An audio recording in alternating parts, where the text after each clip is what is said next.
You're listening to the Blues and Arts Hour on 103.9 WYAB, brought to you by Blue Cross Blue Shield of Mississippi and Small Town Music. Well, I'm sitting here on the gates of Eden. Don't know what side I'm on. Just sitting back on the gates of Eden. Just an old guitar and a fire to keep me warm. I'm not a historian, but there's a feeling to certain places. It's just like if you drive through the south side of Chicago, even in the early 70s when it wasn't what it was, when Muddy Waters and those guys ruled, you get that feeling. I mean, you start hearing that music in your head. Today, you're in for a little bit of music and a lot of stories from Bob Kamoske. From Milwaukee originally, then California, then St. Louis, and now finally in Mississippi, Bob Kamoske was an itinerant musician for decades, meeting the famous and the not-so-famous and playing with a lot of them, and sometimes just shooting the bull. The Blues and Arts Hour with Bob Kamoske of Ocean Springs. I was just sitting around playing my national resonator. Well, let's start with that. Okay. So, Bob, if somebody looks you up on YouTube, looks up Bob Kamoske and sees the videos that pop up, the first thing that they're going to see is you playing a fingerstyle resonator guitar. Yes. What is the resonator for people who don't know? Okay, the particular one, well, there's several different types. National made a resonator guitar that a lot of people often confuse with a dobro. And a dobro is a whole different company that made resonator guitars. And dobro kind of became a name of all guitars of that type. It's not really kind of like Duncan had the patent on the name yo-yo, but anything that did the yo-yo thing was a yo-yo. Yep, or Kleenex or something like that. Right. So the difference is I have a 1937 National Style O, which is a nickel-plated brass body. And the bridge is of a little different design than, say, the Dobros are. And it's got a very unique sound. It took me 3 years to find one surface because it meets the body at the 14th fret, where the majority of them met the body at the 12th fret. Why do people... It's actually... Go ahead. I was going to say, why do people play resonator guitars? What is it that they want out of them? What do you want out of one? Well, I messed around with a couple different resonators, and I was a flat picker, and it just never really took off for me. And I seen over the years some guys playing them, and I always liked it, but I could never figure out how they got that sound out of it. And then I ran across a guy finally in St. Louis, a guy older than me, Leroy Babyface Pearson, who, was played at the original Newport Folk Festival and spent the last 2 years of Mississippi Fred McDowell's life taking care of him. Kind of a historian and a fantastic player. And he had one. And I went over and he showed me how to use my thumb, and I just fell in love with that sound and put the word out to some guitar dealers. And finally one surfaced. The exact model of what I wanted was across the creek in East St. Louis. Some old man had it, and the whole body was spray painted flat black. So they had to take emery cloth and get that all off and everything. Yeah, what does that do when somebody spray paints a guitar? Oh, it makes it theirs. Well, that's for sure. But I mean, for the sound, it doesn't do it any favors. Well, probably on this one, it probably didn't do much for sound. And there's a lot of instruments back in the day when you could find stuff that's now worth thousands for $100 in pawn shops that guys painted or wrote their name on, or took a Fender logo off a case and nailed it to the headstock, or, that's really common, Yeah. Just a real common thing, on a regular guitar, it would probably change the sound much, but this thing is it's loud, but this particular one just doesn't sound brash like some of them. You know, Sun House played a resonator, Bucka White, those guys all played resonators. So what you're looking for in a resonator is a particular blues type sound. It's a slide guitar, basically. Some people play it with a slide. Do you? Yeah, I play with a slide. When Leroy showed me stuff and play, he just showed me how to use my fingers instead of a flat pick. With my first time I went over to his house, he said, "If you want to play with your fingers, leave your pick in your pocket." Yeah. And so I play a style that I can play some standard blues things, but in the open tuning of the Festipol tuning, which is open D or E, depending if you tune up or down.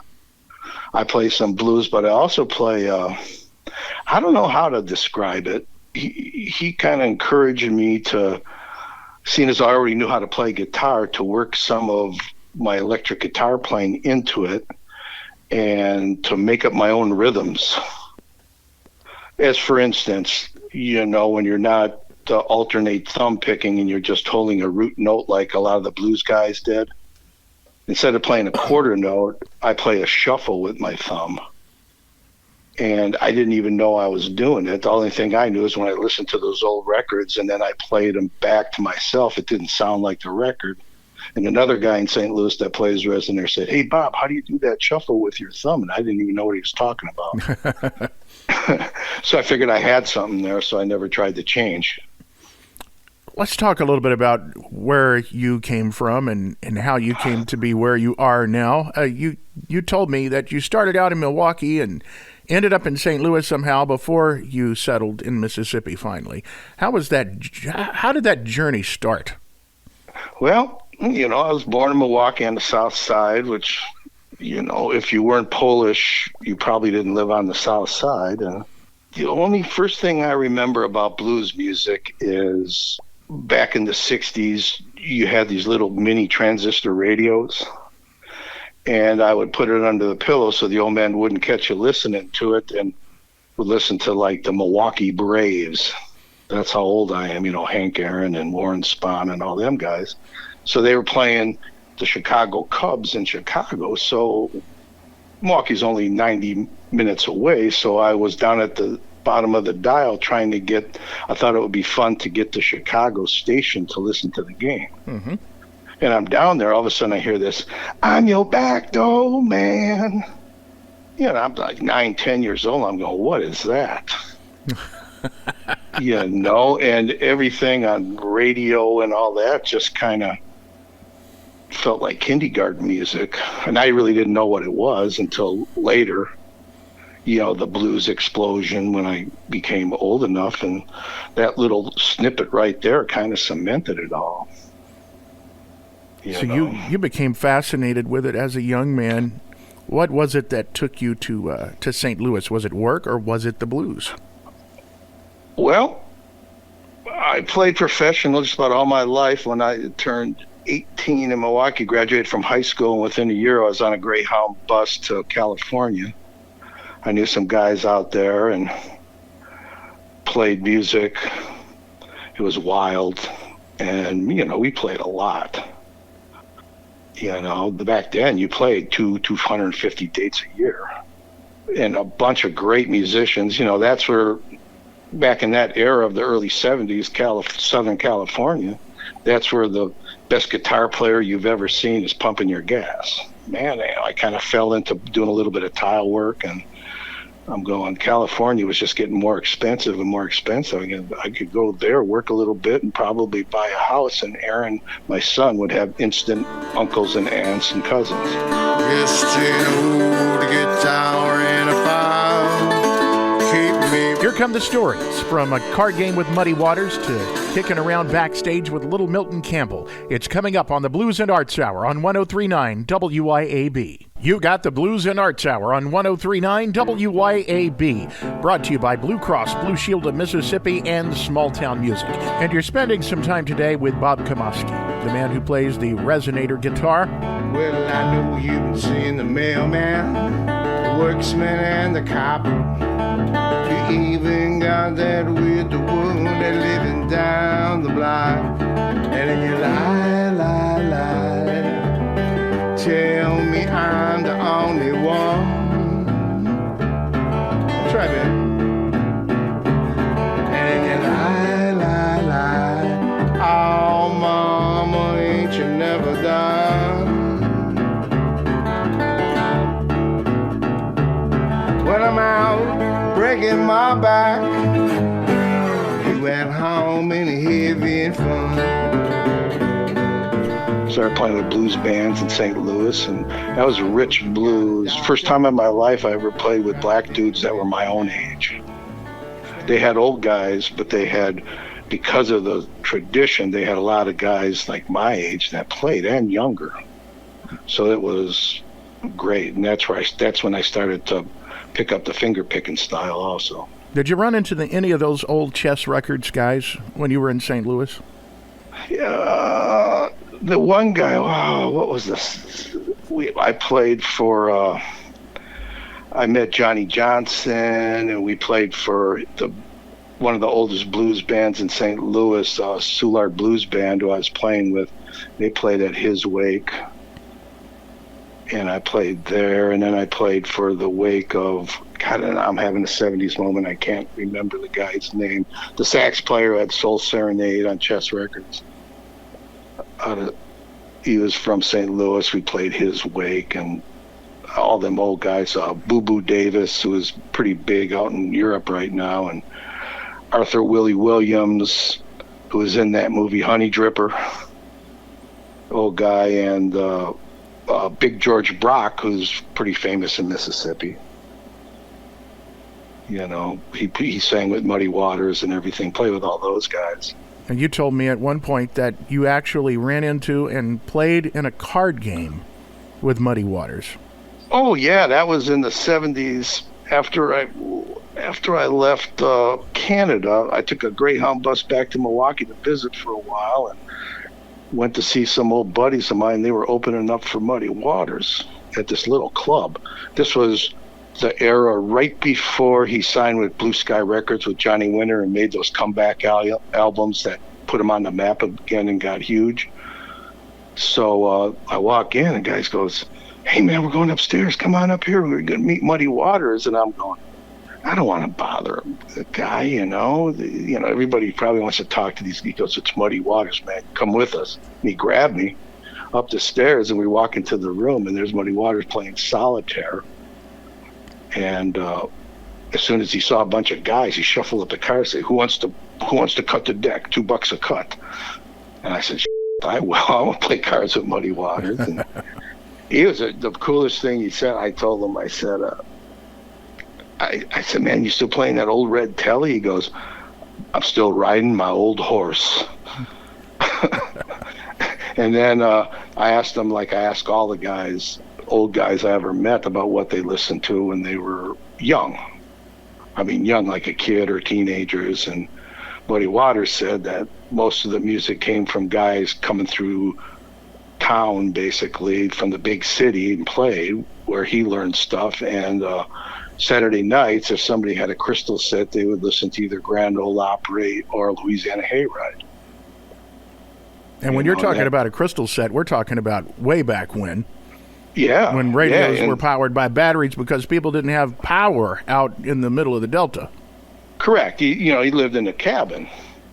That's what he said. One of the other cabins might have a crystal set that somebody made, and we'd tune in either one of those stations and listen to the country music, because that's all you could really. There was no such thing as somebody having a radio and turn it on and blues music.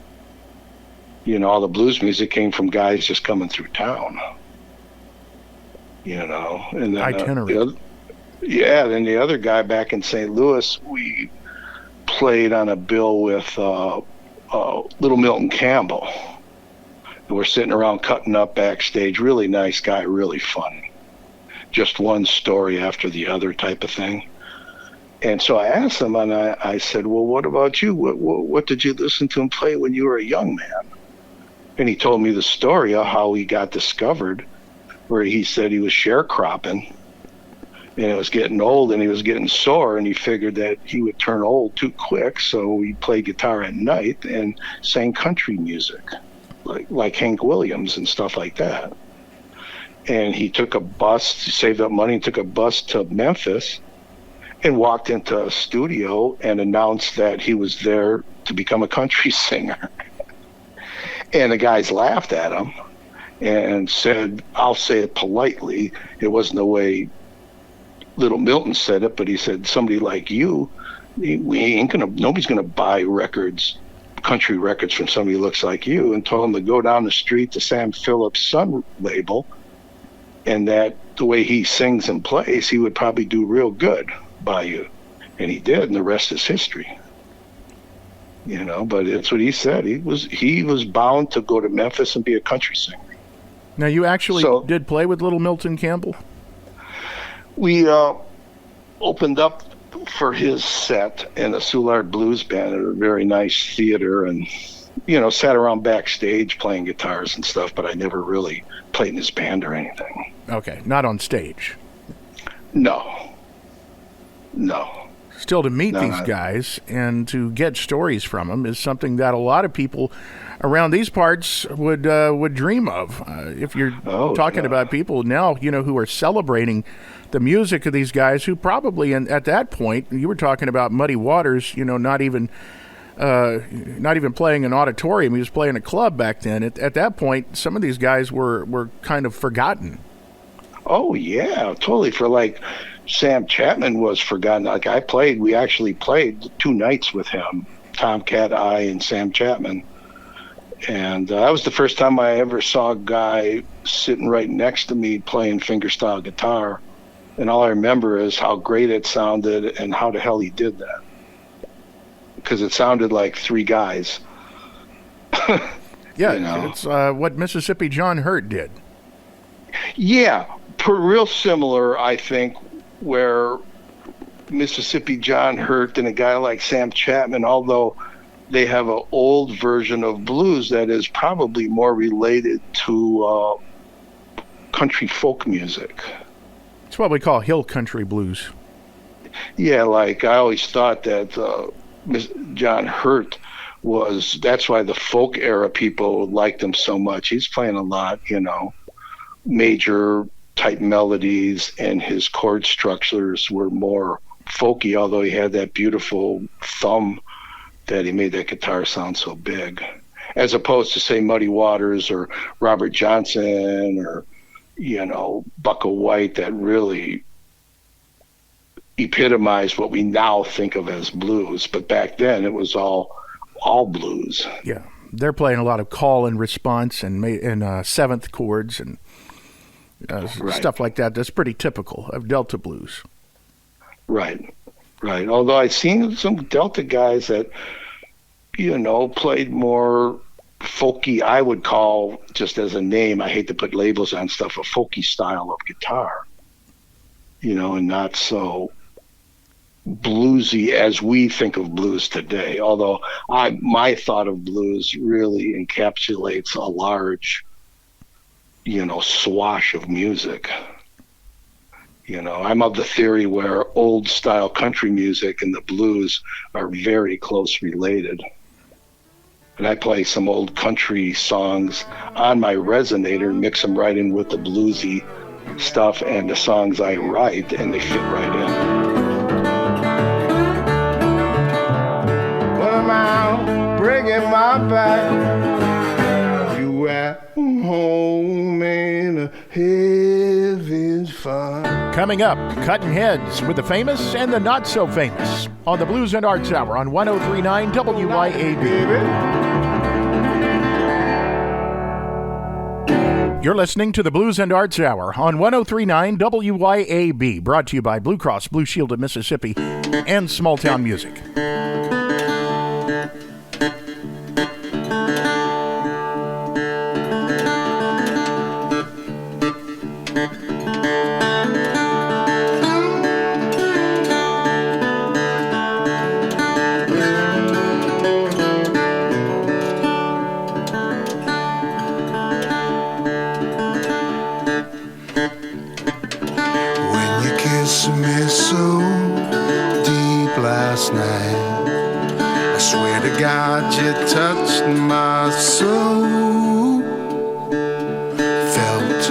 so good, it felt so right. Hey baby, there's something you should know.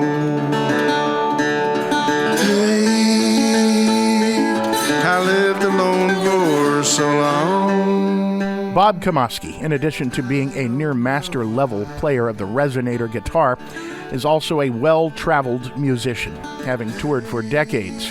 And he's had encounters with fame, but some of his more thrilling adventures came from meeting people who were not so famous and still in the business. What you told me in our conversation that we had earlier before we were on the air is that when you were traveling and you met a lot of people in a lot of different towns, you would meet people that were just as good as any of the players who became famous, but it seemed like every town had a guy who had just as much talent, but for some reason there was some kind of barrier.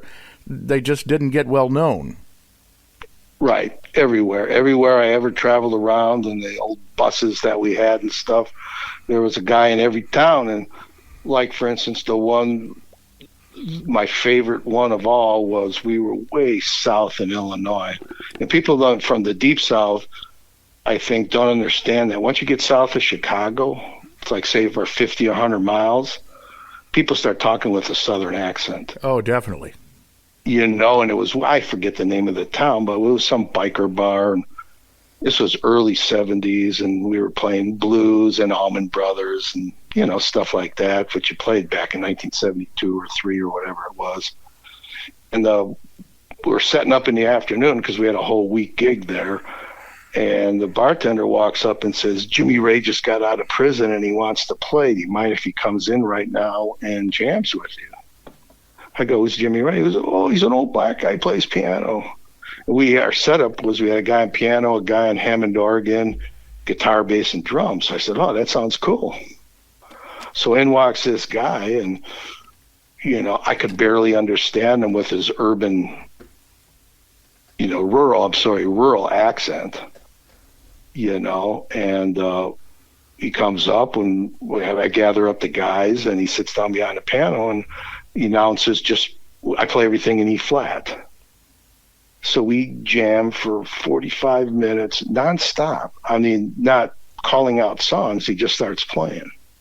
And blues, gospel, rhythm and blues, show tunes, Tin Pan Alley, just flowing into each other. And I got my jaws on the ground going, and I'm starting to realize this light bulb going out that it's all the same thing in this guy's mind.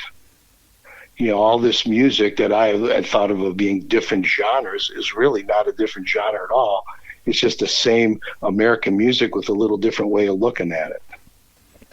So we get done with that and we go to the bar and we're drinking with him and his buddies, and they're like funny and we're laughing and cutting up, and he goes, hey, wait, boy, I like you.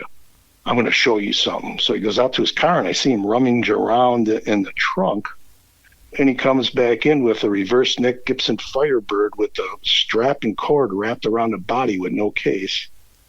And he says, come on, you play bass, get that drummer. We're going to jam some more. So I go, okay. Get up there. And just before he starts playing, he takes out a capo, puts it on the 3rd fret, and goes, I play everything in E flat. It does the same thing on guitar.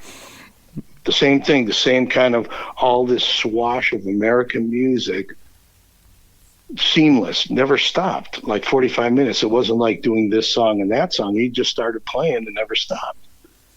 And by that time, I'm like screwing up playing the bass because I'm watching, seeing what he's doing on guitar.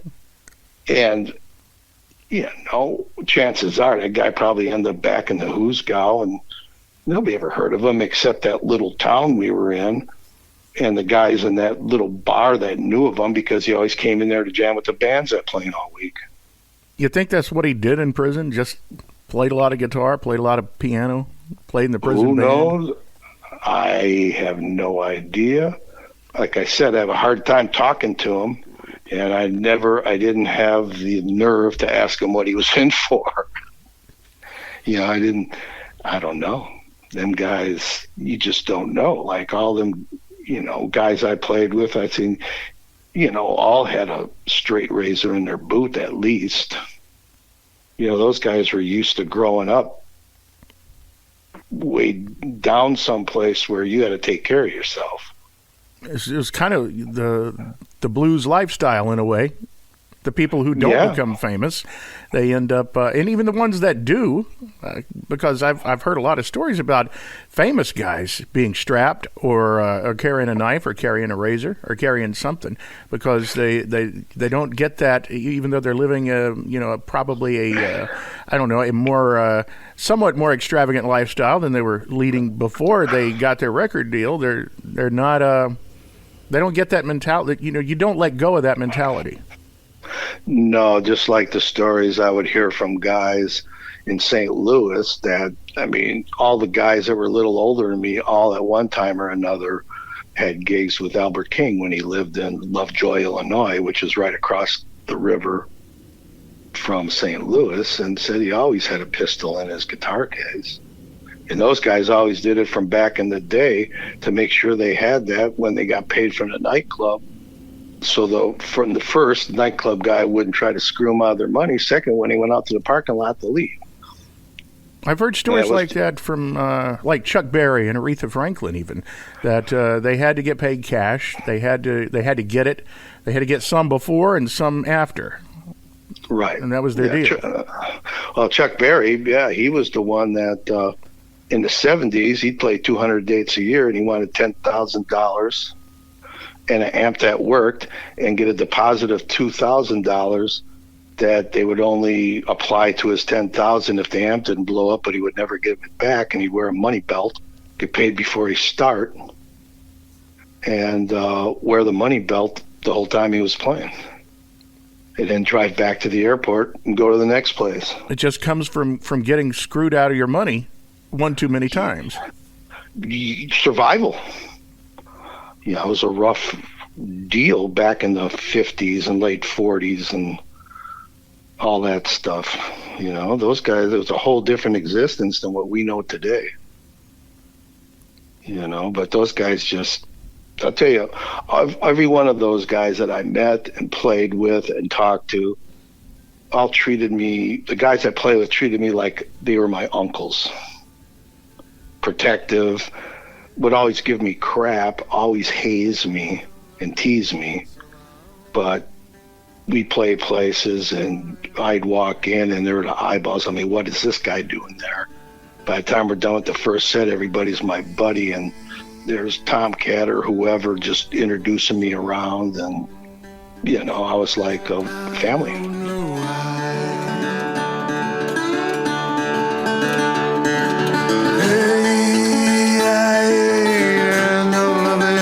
So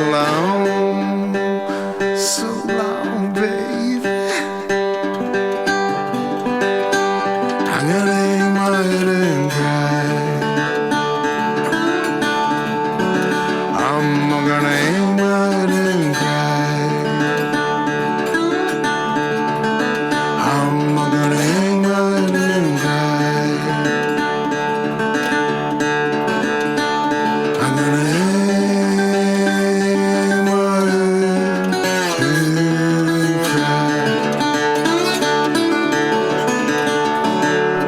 Coming up, when the music just gets you in the feels. You're listening to the Blues and Arts Hour on 103.9 WYAB.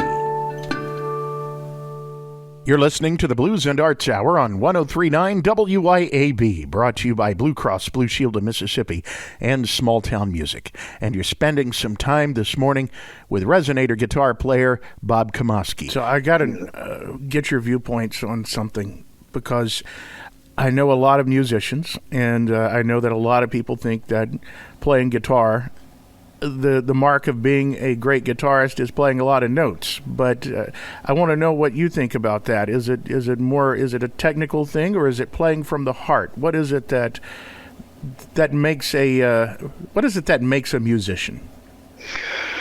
Well, when I was a young man, teenager, and into my early 20s, the whole goal was to play loud and fast. And then you just play with more guys, and you play with the old guys, and then you start going, well, how can I use this dexterity that I've established to play something real? And then over decades, you kind of hone in and realize you don't have to play fast all the time. And it's like a poker player. You hold it close to your vest and you play nice and spacious and get everybody hooked in. And then every once in a while you throw something down that is lickety split, but that's not the prime directive anymore. Kind of like now when I go see a guitar player, and I like all guitar players. I like anybody who's trying to, I don't care if they're what level they are as far as knowledge. If they're trying to create their own way, I like them. And my mark of a guitar player that I know has technique and has knowledge, I dislike a guitar player if by the second song they take a solo and I forget what song it is. Just and because, they're just playing a guitar solo. They're not playing a solo to the song. That's another thing that Tomcat Courtney taught me. And he said, Bob, you can play anything you want. I got a tip for you. Listen to what I'm singing and incorporate a couple of those notes and maybe a phrase of what I'm singing into your solo. And then you're playing something to the song and you're not just playing a guitar solo. And when he said that to me that night, I remember that like it was yesterday. A light bulb went off, and I've tried to do that ever since. And that was 50 years ago. Every time I play guitar, I try to remember every song is an entity. And I don't like it when guitar players think that the song is a vehicle for the guitar, unless it's an instrumental or something. But basically, the guitar is there to enhance the song. The song always comes first. What was it that brought you to Ocean Springs? Was it just settling down, retiring? Well, I was a big city boy all my life. Grew up in Milwaukee, San Diego, different kind of city, but huge. And then St. Louis, and getting older, I had retired because my body kind of gave out from doing construction tile work, and my wife was getting close to retirement age, and we started thinking about where we'd want to spend the home stretch. And we started researching around, and we always kind of thought in the back of our mind that we'd like to get close to salt water again, but knowing that California is out of reach. I mean, they won't even let you cross the state line unless you're a millionaire nowadays. So my wife Ellen, inadvertently saw the town of Ocean Springs on some thing on her phone on the internet, and we read about it and we go, wow, that sounds cool. A small town right by the water. And then I got out a map and I looked, well, that's right across this bridge from Biloxi. And one good guitar player I know from the old days I knew is kind of the entertainment director dude at the Hard Rock Cafe in Biloxi. So I gave him a call. I said, Billy, what's it like down there? We're thinking about moving back to the water, getting old and stuff. And he goes, Bob, I'll tell you, this is the last place in the country that people with normal money can get a house next to the water or close to the water. And if you wait a couple more years, it's going to change and it's not even going to be there. I've been waiting for so long,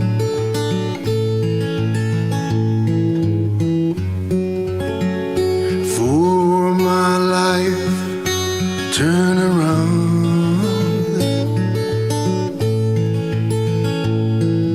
Sometimes I think it's my destiny, but the low cards always dealt to me.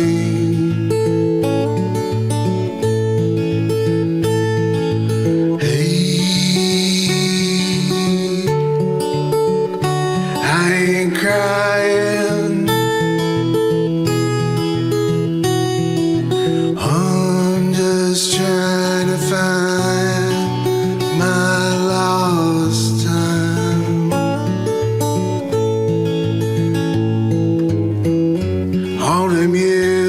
fly by so damn quick.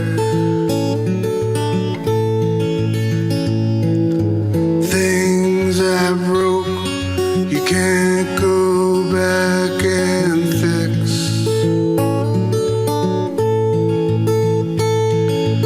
I can't even sit here and reminisce.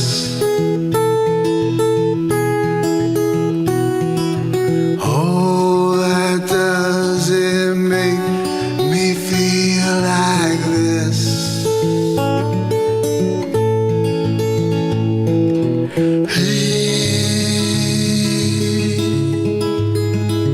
I ain't crying, I'm just trying to find my lost time.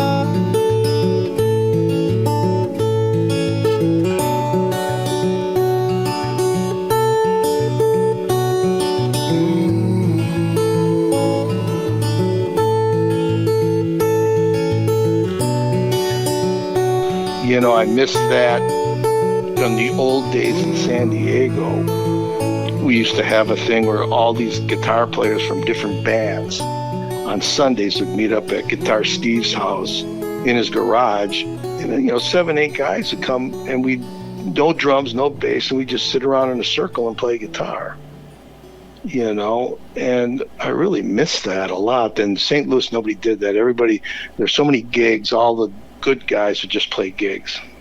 So I'm kind of looking forward to a thing here. I found out, talking to people at these open jams, that a lot of people here, their family taught them to play music. After supper, everybody would play. And I was astounded. One after another said this, and then I would say something like, well, my old man was horrified that I wanted to play guitar. And they looked at me like they couldn't conceive of that. So I like the culture of the music here and the fact that people like to play for the sake of playing. I didn't start playing, and I still don't play now. It's forever a thought my whole life of making it or being famous. I did it because I love the music, and I found out later a lot of it's therapy. It's like Zen Buddhism. You're not thinking of anything. Your mind is a blank, and everything that you're doing is weaving in and out of your brain by not thinking. And it's like, that's the best feeling in the world. I'm just trying to find my lost time. Lost time.